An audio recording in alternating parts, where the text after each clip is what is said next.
Imagine losing everything. Your job. Your status. Your plans. Even the people you were sure would stay forever.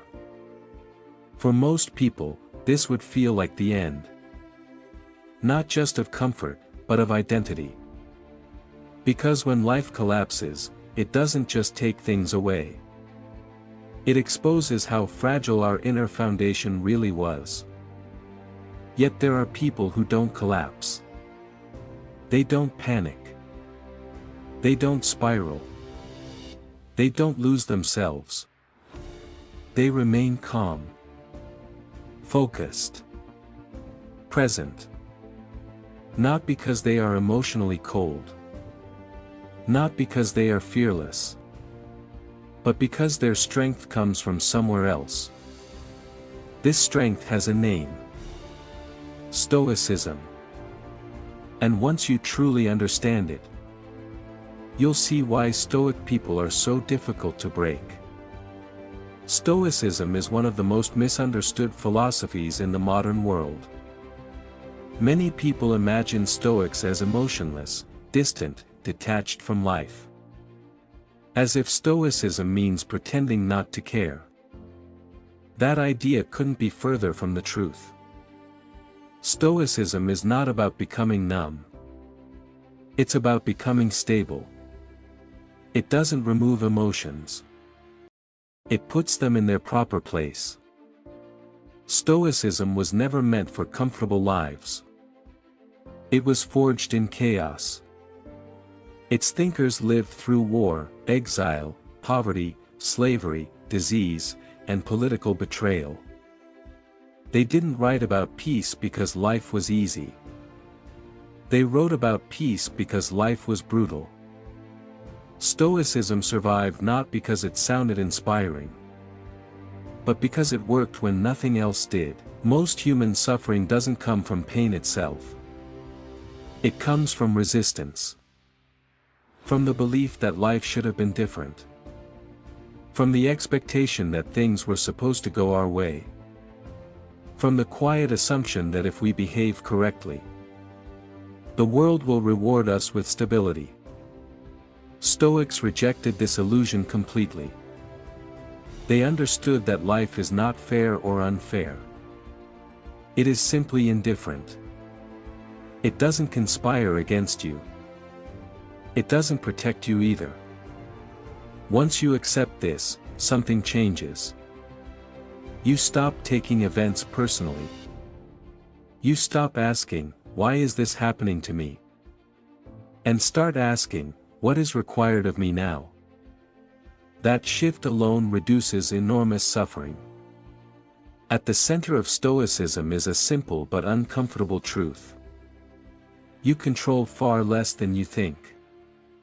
You do not control other people. You do not control outcomes. You do not control the past. You do not control luck, illness, accidents, or death. Most anxiety is born from trying to control what cannot be controlled. Stoicism doesn't tell you to like this reality. It tells you to stop fighting it. Because fighting reality is exhausting. And it always ends the same way. What you do control is smaller, but far more powerful. You control how you interpret events. You control your decisions. You control your actions. Epictetus, who was born a slave, expressed this clearly. It's not things that disturb us, but our judgments about things. Stoics don't deny pain. They deny panic. Think about how much energy is wasted every day on resistance. Resisting the past. Resisting what someone said. Resisting what cannot be undone. Resisting the future. Worrying about outcomes that may never happen. Resisting the present. Wishing reality would pause or change. Stoicism cuts through this mental noise with one question. Is this within my control? If the answer is no, the Stoic response is not despair. It is release. Letting go is not weakness. It is efficiency. Energy not wasted on resistance can be redirected toward action. Stoics trained for hardship before it arrived. They practiced what is known as negative visualization. They imagined loss, failure, illness, aging, death. Not with fear, not with obsession, but calmly. This practice served one purpose: to remove surprise from suffering. Pain is heavier when it arrives unexpectedly. Fear is stronger when it catches you unprepared. By rehearsing hardship mentally, Stoics softened its impact. When something bad happened, it didn't feel like an ambush. It felt like something they had already faced internally. This is not pessimism. It is mental conditioning. Consider how fragile modern identity has become. For many people, self-worth is tied to roles. A job title, a relationship, social approval, status. When those roles disappear, the sense of self collapses with them. Stoicism separates identity from circumstance. You are not your job. You are not your income. You are not your reputation. These are external roles. Useful, but temporary. A Stoic builds identity around character, integrity, discipline, self-control, clarity. Character is the one possession that cannot be taken without consent. Everything else can be lost overnight. Imagine waking up tomorrow and losing your job. For many people, this feels like personal failure. Like proof that they are inadequate. A Stoic views the situation differently. A job is an exchange of time and skill, not a measure of worth. Losing it is painful, but it does not damage character. This distinction is crucial. Pain is inevitable. Identity collapse is optional. Marcus Aurelius ruled one of the most powerful empires in history. Yet his life was marked by constant hardship. War on multiple fronts. Political betrayal. Plague. The death of children.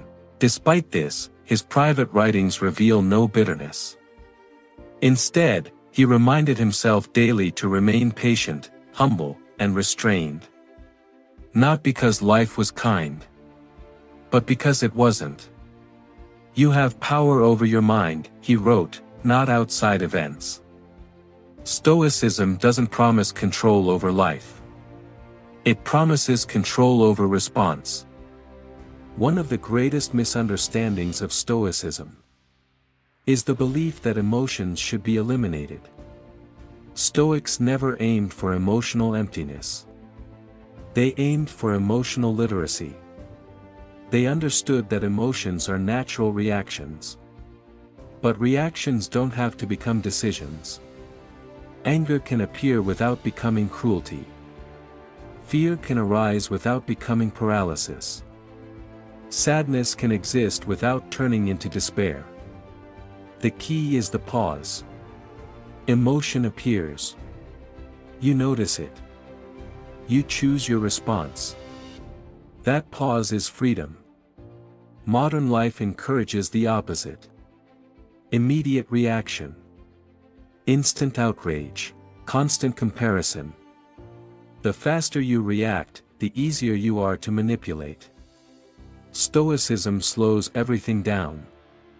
It creates space between stimulus and response. In that space, you regain sovereignty over yourself. Stoicism does not remove pain from life. It removes the unnecessary suffering layered on top of pain. It doesn't promise happiness. It promises stability. It doesn't make you invulnerable. It makes you adaptable. Rigid minds break under pressure. Trained minds bend and recover. In uncertain times, the calm person doesn't always win. But they endure. They think clearly while others panic. They act deliberately while others react emotionally. They remain grounded while others collapse inward. Endurance is not glamorous. But it is the foundation of everything else. If this way of thinking resonates with you, it's because you're sensing something real. A need for inner stability in an unstable world. And if you want more content about resilience, discipline, and ancient wisdom applied to modern chaos, subscribe. Because in the long run, the calm ones always outlast the noise.